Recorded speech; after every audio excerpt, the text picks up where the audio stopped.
గిరిజనుల సంక్షేమం, విద్య, మౌలిక వసతులపై ప్రత్యేక దృష్టి పెట్టినట్లు జిల్లా కలెక్టర్ రాజకుమారి పేర్కొన్నారు. గిరిజనుల సంక్షేమం, అభివృద్ధి, వారి సమస్యల పరిష్కారానికి జిల్లా యంత్రాంగం ప్రత్యేక దృష్టి పెట్టిందని జిల్లా కలెక్టర్ రాజకుమారి పేర్కొన్నారు. ప్రపంచ ఆదివాసీ దినోత్సవాన్ని పురస్కరించుకుని శనివారం కలెక్టరేట్లోని పీసీఆర్ఎస్ హాల్లో కార్యక్రమం నిర్వహించారు. కార్యక్రమానికి ముఖ్య అతిథిగా జిల్లా కలెక్టర్ రాజకుమారి పాల్గొన్నారు.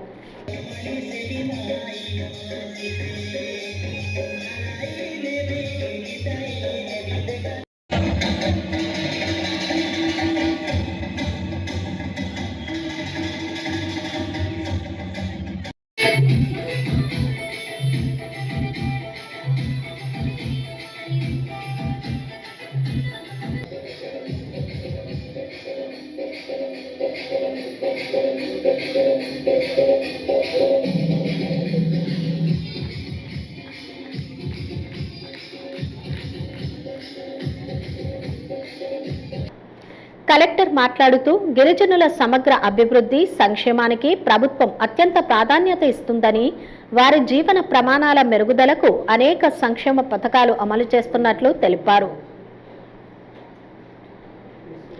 ఇందులో భాగంగా 46 గిరిజన కుటుంబాలకు నిత్యావసర వస్తువులు, కిట్లను పంపిణీ చేయడంతో పాటు ప్రత్యేక వైద్య శిబిరాలు నిర్వహిస్తున్నట్లు తెలిపారు. జిల్లా కేంద్రంలో గిరిజన భవన్ ఏర్పాటు చేయాలన్న గిరిజన సంఘాల ప్రతినిధుల విజ్ఞప్తి మేరకు కలెక్టర్ సానుకూలంగా స్పందించారు.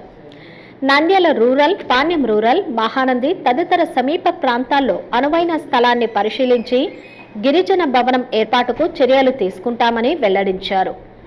గిరిజన ఉత్పత్తులకు మార్కెటింగ్ సదుపాయాలు కల్పిస్తామని, గిరిజన మహిళలు తయారు చేసే వెదురు బుట్టలు, ఆభరణాలు, ఆకులతో తయారు చేసే విస్తరాకులు తదితర ఉత్పత్తులకు మెరుగైన మార్కెటింగ్ సదుపాయాలు కల్పించడానికి తగిన చర్యలు తీసుకుంటామని పేర్కొన్నారు. కార్యక్రమంలో జిల్లా అధికారులు, గిరిజనులు పెద్ద సంఖ్యలో పాల్గొన్నారు. ఎదుటి వ్యక్తికి ఇబ్బంది పెట్టకూడదు, అందరూ కలిసిమెలిసి ఉండాలి అన్న ఆలోచన, భాష పైన మక్కువ, భాషని పరిరక్షించుకోవాలి అని ఎంతో తపన, ఆత్మీయత, ఇటువంటి వ్యక్తుల మధ్య ఇంత సమయం గడపడం నాకు చాలా చాలా సంతోషాన్ని ఇచ్చింది. ఇది నేను ఒక మంచి అవకాశంగా నేను భావిస్తున్నాను. అన్నింటికీ మించి మన విద్యార్థులు చేసిన నృత్య ప్రదర్శన, వారందరికీ కూడా పేరు పేరున అభినందనలు తెలియజేస్తూ ఉన్నాను. ఎందుకంటే చక్కని వస్త్రధారణ, మంచి అలంకరణ, చక్కగా నృత్యం చేశారు. ఎంతో ఎనర్జీ, లెందీ సాంగ్స్ అయినప్పటికీ కూడా చాలా ఎనర్జెటిక్గా, ఎంతో ఉత్సాహంతో, ముఖం పైన చక్కని భావ ప్రకటనతో చాలా చక్కని అత్యుత్తమ ప్రదర్శనలు చేశారు. మీ అందరికీ కూడా పేరున అభినందనలు తెలియజేస్తూ ఉన్నాను. మీకు ఇలా నేర్పించిన మీ టీచర్స్ కూడా నా యొక్క అభినందనలు. ఎందుకంటే దీని వెనుక ఎన్నో రోజుల కృషి ఉంటుంది, నేర్పించిన వాళ్ళ కృషి ఉంటుంది, నేర్చుకున్న మీ కృషి కూడా ఉంటుంది. చదువుతో పాటు ఏదో ఒక ఎక్స్ట్రా కరిక్యులర్ యాక్టివిటీస్లో బాగా రాణించాలి. ఇప్పుడు మీరు మీ ప్రతిభని ఇక్కడ చూపించారు అంటే మీరు ఒక అవకాశాన్ని అందిపుచ్చుకున్న సామర్థ్యం మీలో పెరుగుతుంది, లీడర్షిప్ క్వాలిటీస్ పెరుగుతాయి. భవిష్యత్తులో కెరీర్లో మీరు స్థిరపడాలి అని అనుకునేటప్పుడు వీటన్నింటినీ కూడా మీకు దోహదపడతాయి.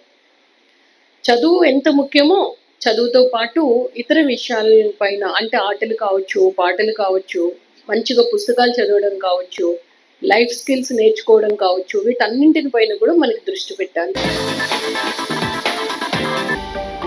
హలో అండి, నేను మీకు Rakshitha. Please do subscribe Nandyal communications.